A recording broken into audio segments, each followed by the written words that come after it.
Reverend Dr. Doug Thorpe is a colleague of mine, and he is the president of Virginia Institute of Pastoral Care. We call it VaCra.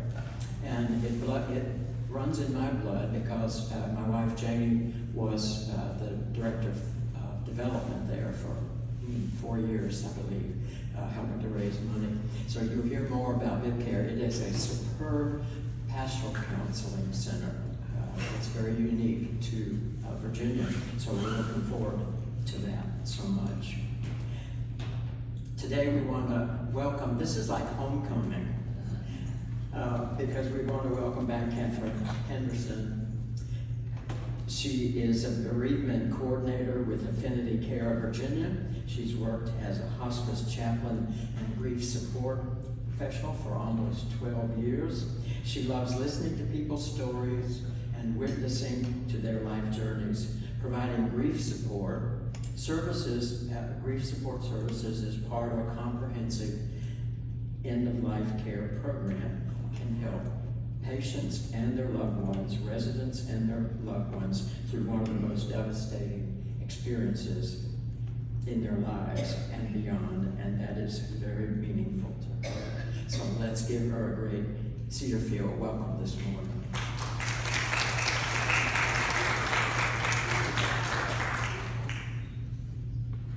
Well, this is very familiar, taking the microphone and getting it in front of my face. Good morning, everyone. It is such a thrill to be back here. It is just wonderful to see so many faces that I love and miss.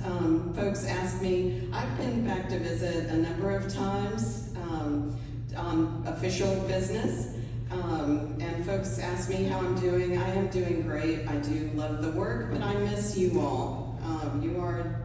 You're very special, and so it's just good to be here with you. A little bit of deja vu, just a smidge. Anyway, thank you all for being here. This is really wonderful. It's funny, Roger mentioning that about my time here. One of the things that I loved about being here was having all sorts of conversations with you all over the facility, all over the grounds. I never knew who I was going to run into and stop and chat with. And some of the most memorable conversations that I had this past year were just out of the blue, stopped, and as Louisa Rucker called it, holy interruptions. I would be on my way somewhere, and the next thing I would know, I was like, well, I needed that. I needed to hear that. And it was so funny, the day that I ran into Roger was another one of those just out of the blue kind of moments.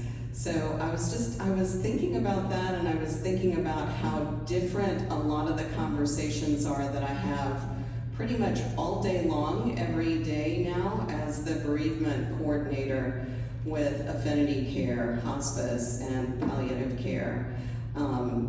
They're more serious in general, as you can imagine.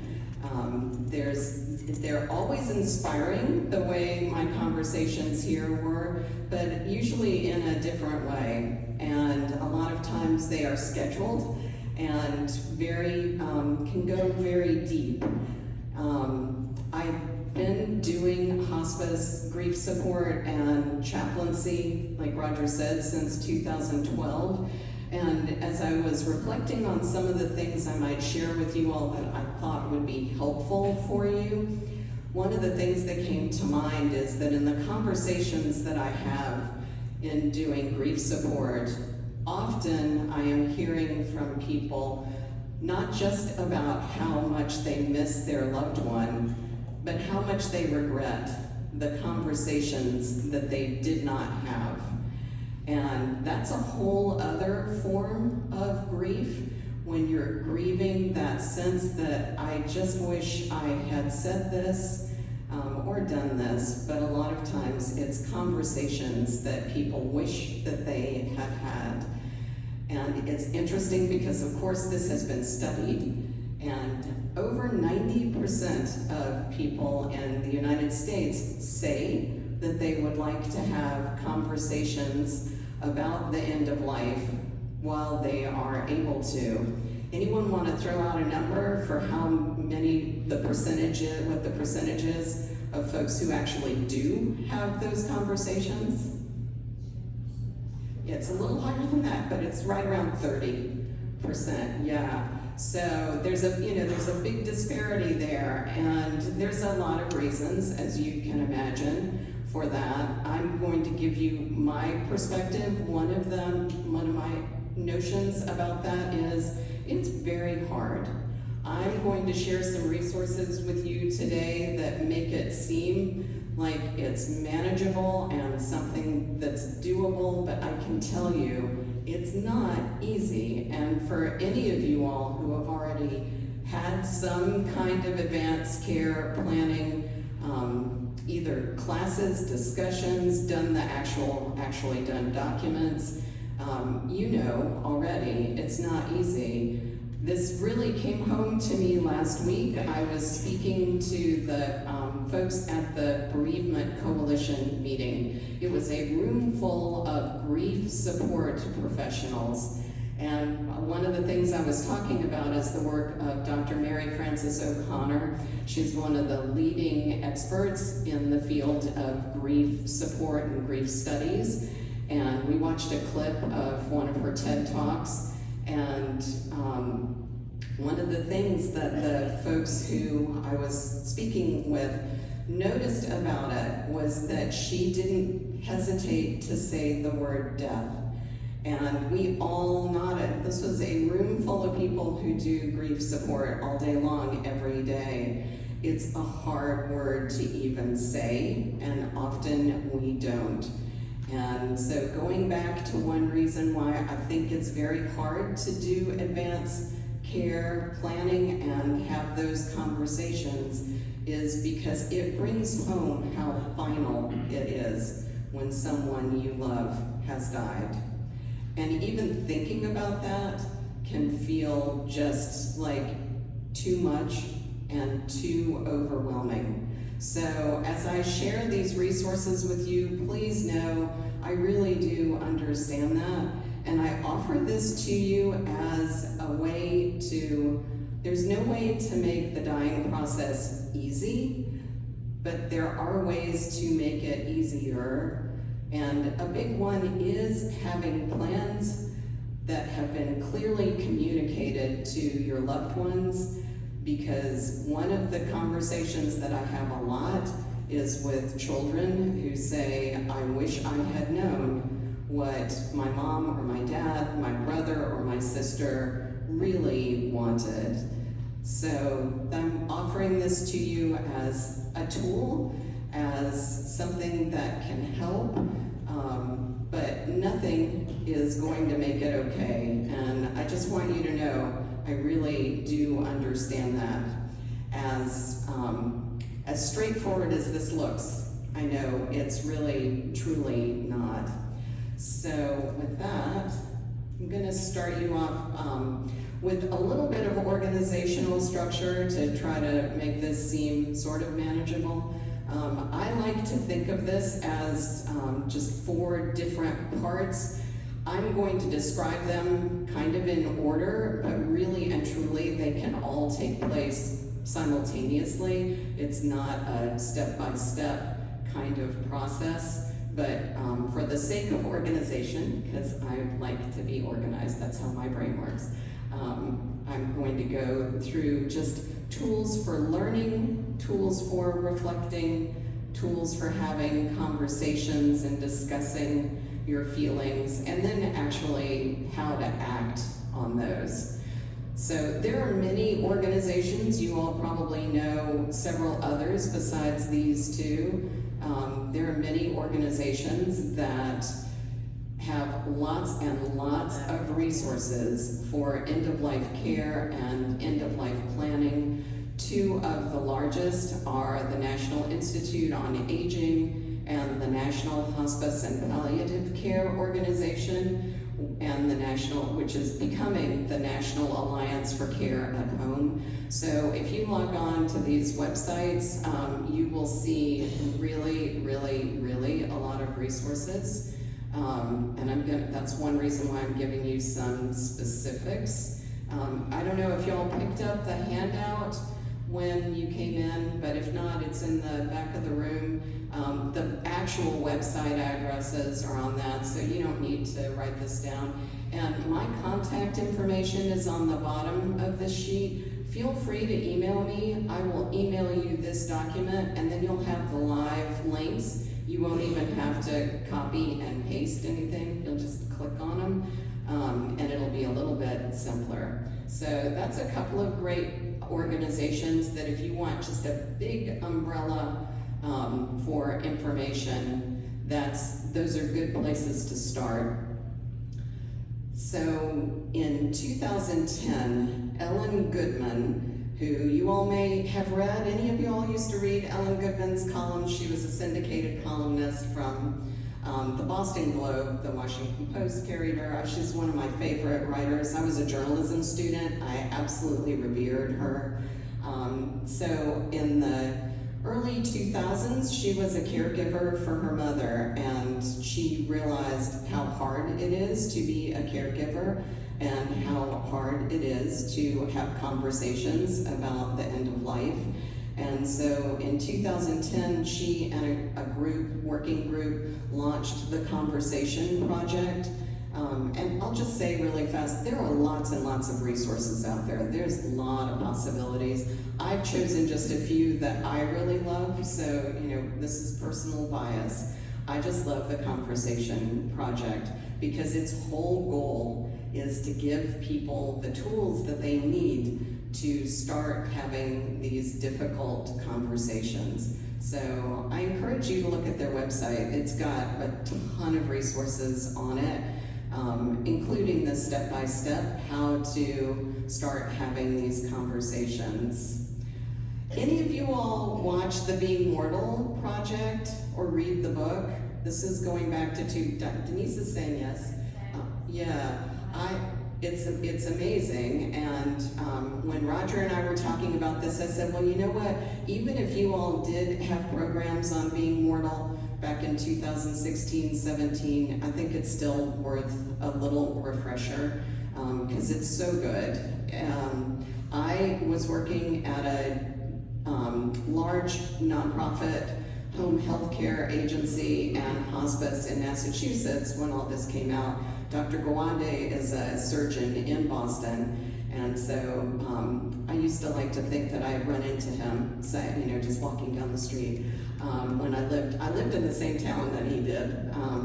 Anyway, he's kind of a local, he is still a local hero, but I helped participate in the project at our agency, having community outreach events and giving talks and all of those kinds of things. So I watched the Frontline documentary multiple times. It got to me every single time. And you can watch, by the way, this is a picture of the DVD, which you can purchase online, but you can also watch the entire documentary for free online. So the link for that is on your resource sheet. If you click on that, it will get you to all the different pieces of the Being Mortal project, which are still on its own website, even though the project itself concluded in 2017, the active project. And of course you could read the book. I really like the documentary a lot because you get to hear people talking, and what inspired him was his own father, who was also a physician. He had terminal cancer, and it really got them all as a family to thinking about what really matters to me now. How do I want to live? What are the conversations that I want to have? And that's one reason why I really like the documentary, because they interview actual people and it brings it to life. So this is just a quick summary of from the webpage as well. Some of the statistics of how many meetings that happened across the country. It was over 1,400 of them. So it got a lot of people talking, and it's interesting, it did spark other work as well. in a lot of it in conjunction with the Conversation Project. So there's also an international organization called Death Cafe. Has anyone ever heard of this at all? Yeah, it's less well known, but the reason I chose these links from the calendar of upcoming events is they're all over the world. It was started by someone in Switzerland, and a young man in England brought it to England, created an entire organization to oversee essentially getting information out about Death Cafe, and now they're all over the world. I don't know if you all can see it there. If y'all are in Nepal sometime soon, you could go to one. They're in New Zealand, Australia, Colombia is one of the locations, all over Europe, and of course all over the United States.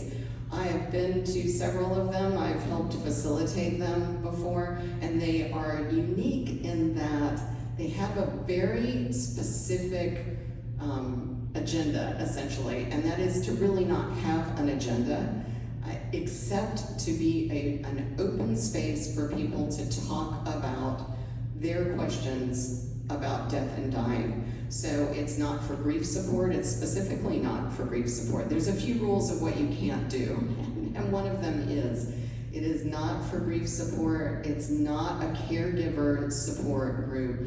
It's really truly for people to come together and talk about their questions about death and dying. And so it sounds very morbid, it is not. The ones that I've been to, it really isn't. It's usually a very lively conversation, and as you all know, who know me, you know I love hearing people's stories and their ideas, and so to me it's just fascinating to hear people's thoughts about end-of-life sorts of things. There are death cafes in Richmond as well, and I put the link to the international organization on there, and it pulls up the calendar, and you can go to the locations.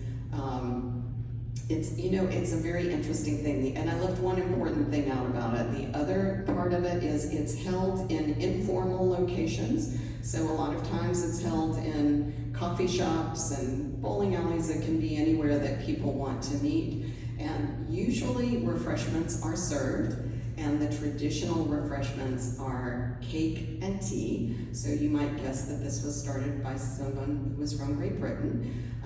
But also the notion is for it to be very hospitable and very welcoming, wanting people to just feel comfortable sitting and talking. So those are a few of the just how do you get started talking about things.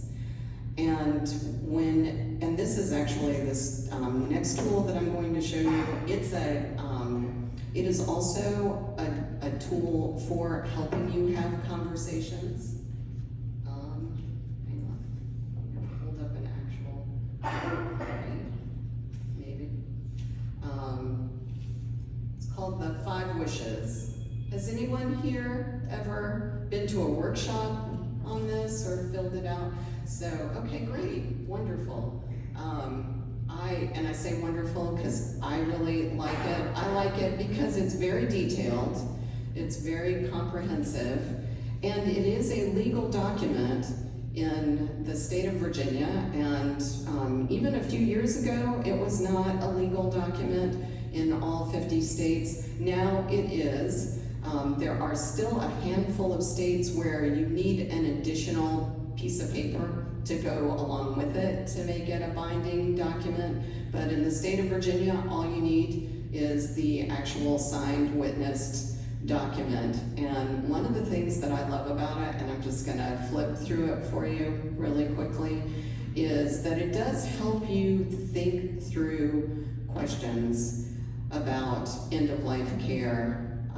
One of the things that I left out is really all the conversations, all the learning, all the discussions that you might have with your loved ones. They all start with you as individuals and just thinking through, what do I really want? I will tell you that I have not yet filled out the 5 wishes, But I do have my designated healthcare proxy, and we're planning to do that. I know it's really ironic. But I say that to say, you know, even folks who have worked in healthcare for a very long time don't have these documents filled out. And it does take some time. It really does take time and thinking through this. And so here you can see, I don't know if it's showing up very well. Sure. Is it? Okay. So it really does take you step by step through what your wishes are for how you would like to be cared for and what you would like. It can get very specific to, I know one woman who put down what kind of pajamas she wanted to be wearing if she was bedbound, and she was very clear about, like, it was this particular kind of pajamas. So you can be very, very specific in this, and that's one of the things that I really like about it. But I also like that it is so thoughtful. So I brought a couple of sample copies for you if anybody would like to take one with you. And again, I can email you this PowerPoint presentation too if you would like to just look at it more slowly and spend some time with it. I did not bring a big stack of the 5 wishes, and the biggest reason is because really the organization would like for folks to do that as part of a workshop with a trained facilitator, because these are big questions. You know, I'm talking about these, and I knew I would be, like, it's just as matter of fact as, you know, choosing the new carpet for in here, which that's maybe a joke. I know that was a process, because I walked by the samples of the different carpets, and I remember looking at those squares and thinking, I could never make a decision from a little square of carpet. I'm not visual in that way. I can't read a blueprint either. So I was like, I know it will be beautiful, whatever it is, but I have no idea what one of these would look like on the floor. This is lovely, by the way. But it's, you know, I'm making it seem like it's straightforward. I know that it's not. And so the folks at 5 Wishes, they really prefer that you've got someone, if you're doing it as a group, that you have someone who is a facilitator and knows what they're doing to help with that. That is something we would be happy to have one of our social workers come do with you someday, if that's something you would like to have a group do. The document itself, if you were to purchase it from 5 Wishes, is $5 for a paper copy, although I noticed that Amazon is selling them now, which is really interesting, and it's more than $5. I don't know how that's working. And they also have a digital edition now, which is $15 that you can download. They also have a version that is for folks who are Catholic, that is aimed at answering end-of-life questions specifically to Catholic tradition. And so I love that they're doing that now too. But anyway, just for future reference, if that's something you would ever like to organize a group of people and have us come speak to, we just bring you a stack of them. You wouldn't have to pay for that. There would be no charge for that. So just so you know, you can do it on your own, but you can do it as a group as well. And again, there are lots of other options. Conversation Project has a lot of tools. All the websites that I gave you information for, except Death Cafe, all have a lot of tools for helping with these conversations.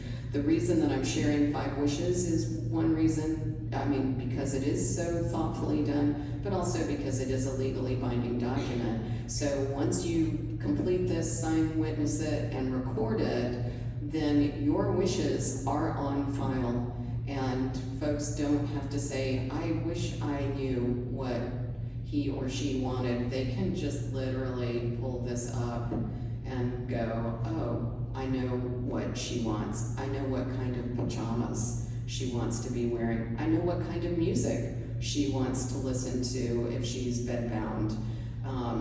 So that is a quick overview. I wanted to be fairly brief and give you all the chance to ask questions, because I know there are, there's a lot here. That's an awful lot of things to consider. One thing I will mention really briefly, Bob and I were talking before everyone got here, and one of the things he was saying is, how do you know, and this is sort of in the umbrella conversation about advanced care planning, how do you make a decision about hospice care or palliative care? And that's a big question, it's a big answer.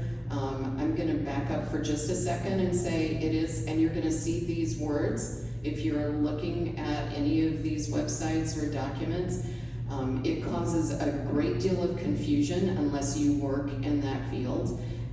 Even people who have had loved ones on hospice aren't sure what the difference is. So all end-of-life care is considered to be palliative care. And a lot of hospices have their own palliative care branch.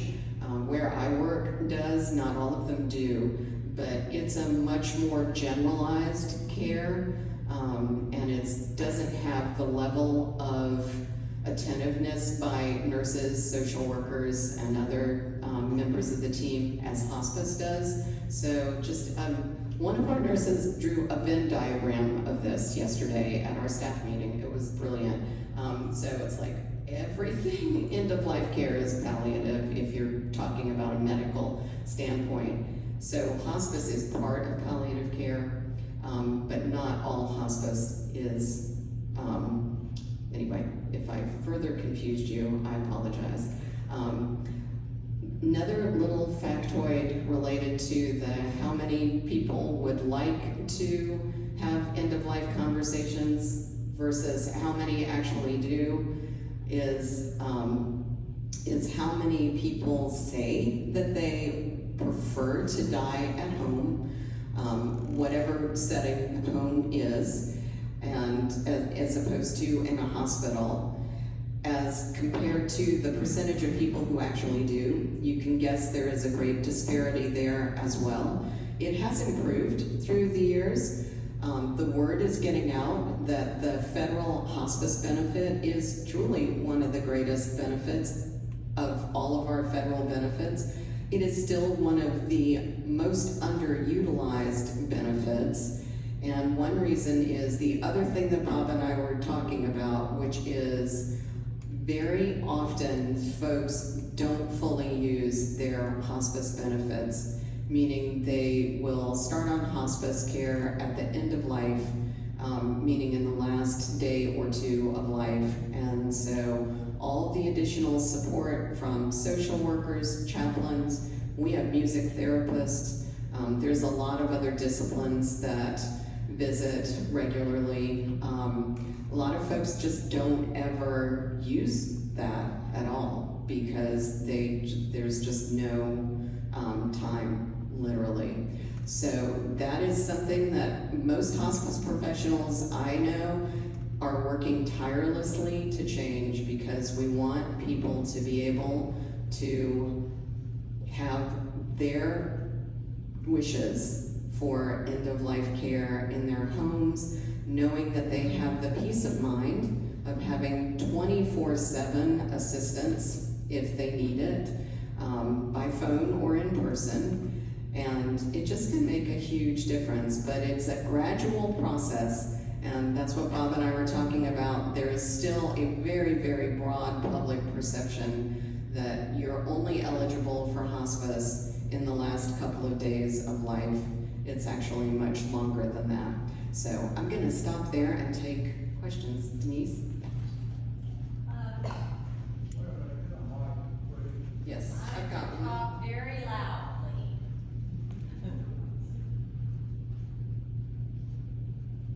So, I have a friend whose mother is 105, and she lives in New York, and was told she's too well to be on hospice.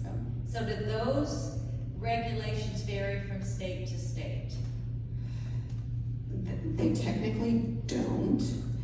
The interpretation of them varies from, so that's a federal regulation. It is. Every hospice that is Medicare certified has to follow the same set of rules. We do. But each individual hospice, it's up to them to interpret what is deemed an appropriate level of disease progression, and that's up to, it's a two-part process. It starts with the personal physician, usually, although sometimes a family member will ask for us to do an evaluation, but you always have to have an order from the personal physician in order to do that. And a lot of personal physicians will say, or an oncologist, or someone who is in the healthcare planning supervision for a person will say, I really feel like you have been through all the possible options for treatment, and now you're making a choice about whether or not you want to be comfortable or keep pursuing that. And I can tell you, having done this for a long time, doctors are very different in their perspective on that. And that's one of the things that the Being Mortal Project, I encourage you to watch that, because it's excellent how they go through that. Like, how do doctors literally make those kinds of decisions? It is hard, and it's not an exact science. And so that's one reason why I love the DVD, because you get to hear actual doctors working through this process of, do I recommend hospice, or do I recommend palliative care, or do I say keep pursuing treatment? Those are hard decisions to make. So that's one piece of it. That's where it starts, with someone in the personal physician realm. And then our medical director makes a determination about hospice actual eligibility. So it's funny, a lot of times someone who is 105 years old, there are hospice medical directors who would say, well, I'm gonna look at her age, and factor in all these other, they're called, here's a really fun SAT word for you all, comorbidities, things that could be factors in someone declining health-wise. And we'll say, you know what, we're gonna go ahead and say this person is eligible for hospice. I worked for a hospice where we had a patient come on service at, I believe she was 102, 103, right around there. And she had been on service with us before I had started working there. And she had, in fact, been discharged because she was not declining. And that's a big part of the Medicare program. If you don't do that, then you're defrauding the federal government, accepting reimbursements for someone who is deemed not eligible. So that's a big part of what our clinical team is always evaluating.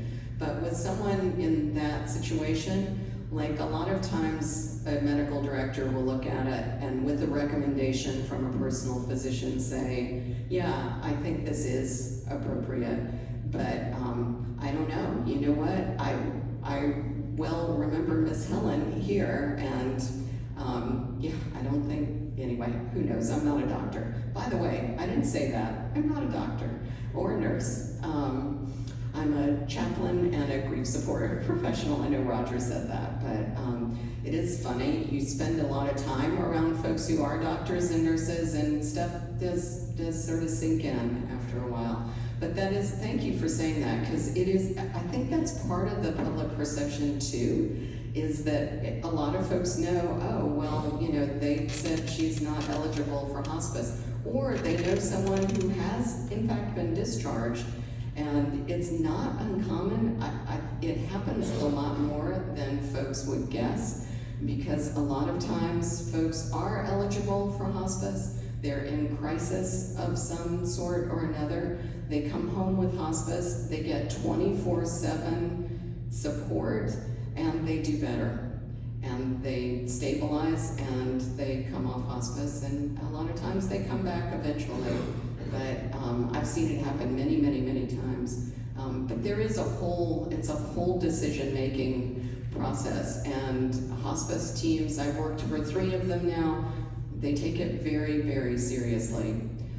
Yes, next, sorry.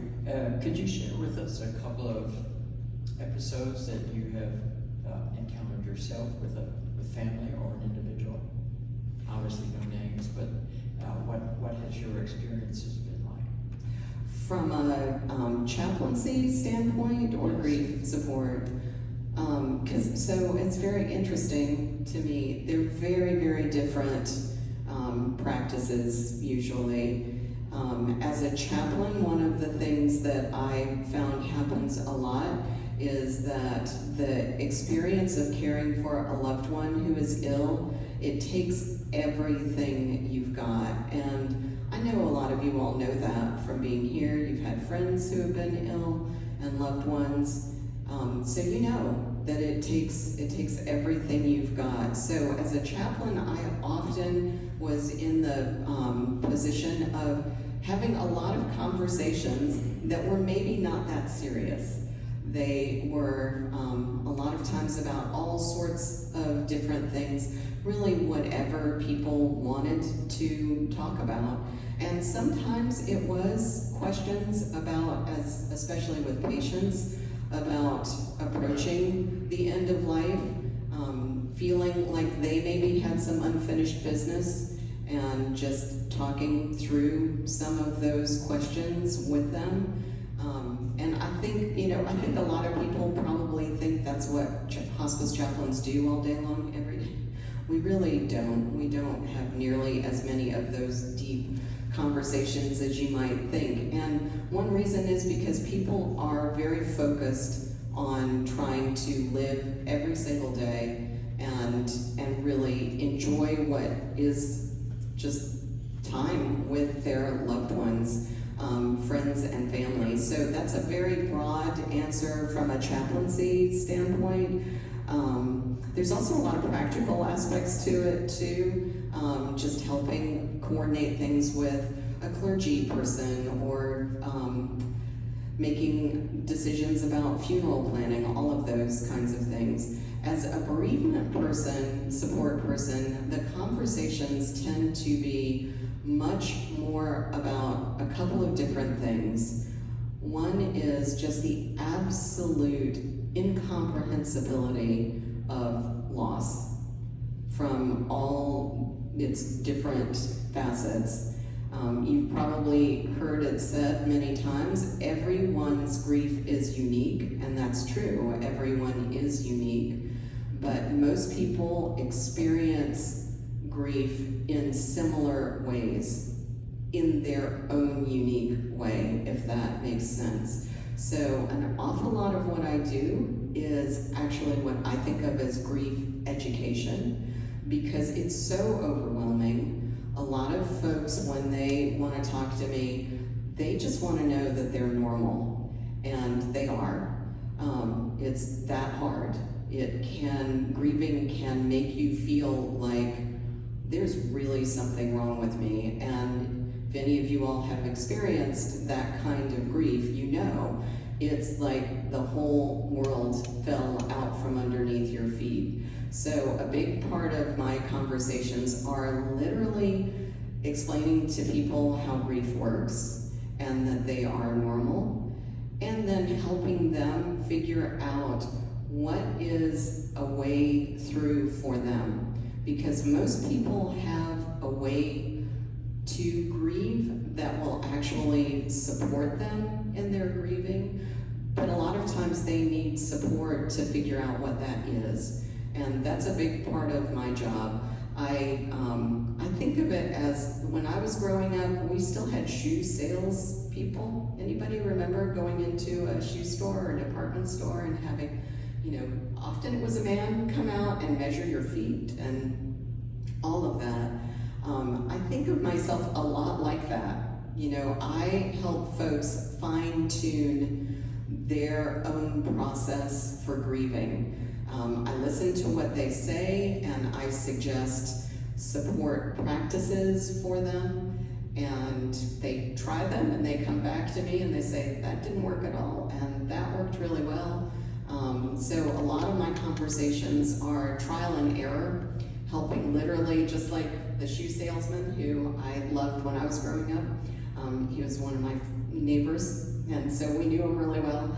But I think of that, like a lot of what I do is literally trial and error. As I get to know people, and listen to them talk, I can get a better sense of, I think this would help, and I think this would help, and then if they try it, come back. So a lot of what I do is very practical, as well as those deeper conversations, which Roger, I'm trying to think of one woman who I've had support visits with almost every week for the past 6 months or so.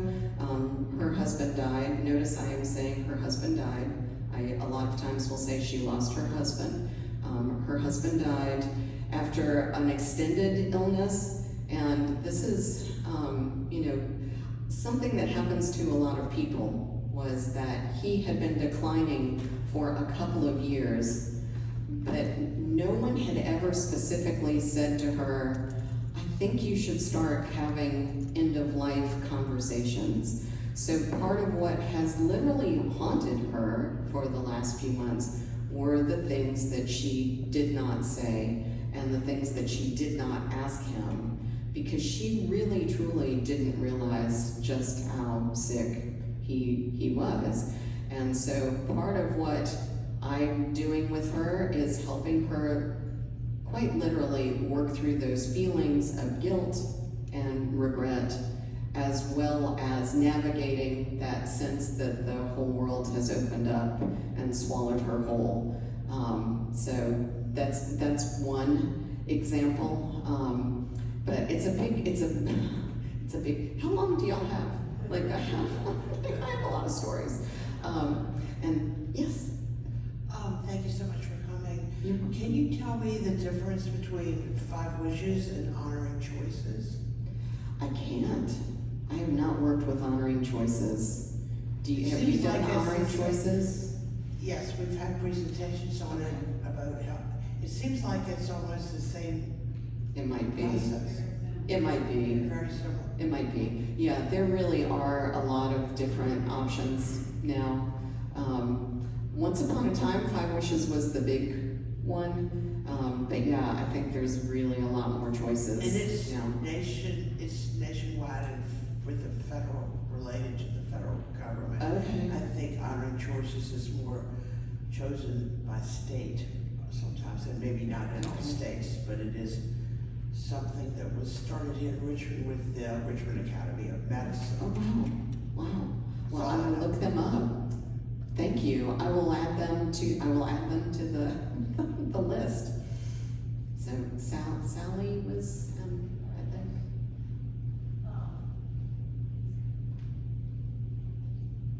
I was just wondering about pain management and end-of-life Yeah. palliative care. Yeah. From having parents to friends who have been in places like Cedarville. I saw all kinds of different treatments or handling of the pain management. Sometimes people were arriving in pain, and I thought you could control pain. Yeah, that's a great question. It really is. It's something that we see a lot in hospice care, and it's really hard.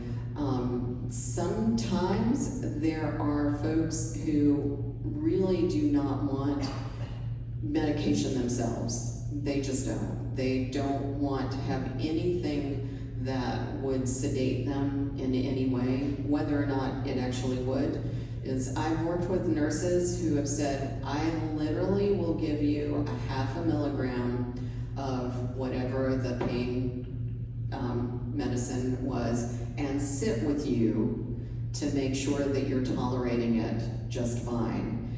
And one woman I remember very well, this was many years ago, she had COPD, and so shortness of breath was always an issue for her, but she would not use morphine. She just really was afraid of it, and even though morphine can really help with, it relaxes the chest muscles, and it won't harm you when you're using a small dose in order to breathe more easily, and that's often important at the end of life too, but especially for people with chronic cardiopulmonary sorts of things.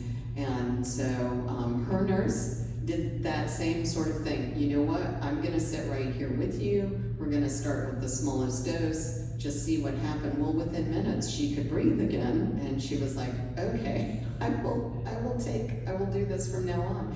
And interestingly enough, she lived well beyond what would have been expected, and I think one reason is because her quality of life improved dramatically. So pain management is always at the top of the, if you ever look at the clearinghouse, the federal government has a website where you can go in and see how each and every hospice is rated by the folks who have had someone on service with them. And pain management is one of the top categories of how well is someone's pain managed. So one factor is each individual, because folks can always refuse medication, and sometimes do. A lot of times family members are very, very hesitant to have pain medications used. I have been in facilities, this is not one of them, but I have been in plenty of facilities when I was a visiting staff person where there were medical folks on staff who refused to give meds, and what that meant was that our nurse case manager would literally write an order approved by our medical director to schedule medications. So if and this would always be in conjunction with the family members and the patient. And so if a staff member refused to give meds, then they'd be in violation of a doctor's order, and they could lose their license. So usually that's an incentive to actually give folks meds, but I've seen it happen, Sally, and it's distressing. It really is. The flip side of that is all the hospice nurses I've ever worked closely with are experts in pain management. And one of the things that I love about them so much is they will keep working at it until they figure out what is the best, a lot of times, not just the dosage, but the kind of medication. Patient that I got to know really well several years ago, he had a form of dementia called Lewy body dementia. Are you all familiar with this? Yeah. It can really be devastating if you don't have the right kind of medication. And when this gentleman came on service with us, the staff where he was adored him, but he was driving them absolutely crazy because he was so agitated so much of the time. And our nurse and our nurse practitioner, we had a full-time nurse practitioner, the two of them worked tirelessly for a couple of weeks on different med regimen and different dosage. And he was another person who lived much longer than anyone expected to. And I think one reason was because he kind of came back. He had been, just really couldn't communicate effectively for quite a while. And I had many, many great visits with him after they got his meds straight. But it can be a trial and error process. And specifically to the end of life question, when you do see people who really need medication and are not getting it, it can be really hard. It can be really, really hard. And a hospice nurse is always going to say something, but it's not always going to be received well. And if I can just take 1 minute, this is whenever I have the opportunity to do a little bit of education about morphine and end of life, there is an association in a lot of people's minds that morphine kills people at the end of life. I've had countless family members say that to me through the years. It is not the morphine. What's happening, if you've ever known someone who has had the connection between the two, what they're seeing is that the morphine allows someone to relax enough. This sounds crazy, but relax enough literally, physically, to be able to pass. If folks are really, really agitated, and this gets into my role as a chaplain, to me it's a very spiritual, it's not just biological, it's not just physiological, it's often emotional, spiritual things are going on with someone, and that together with a medical issue like difficulty breathing, for example, and you can see someone get extremely agitated, their heart rate goes up, it can be really, really painful to watch, and then someone gets morphine, they calm down, and then a few hours later they pass. It's not the morphine that's doing that, it's the morphine giving them the physiological ability to rest.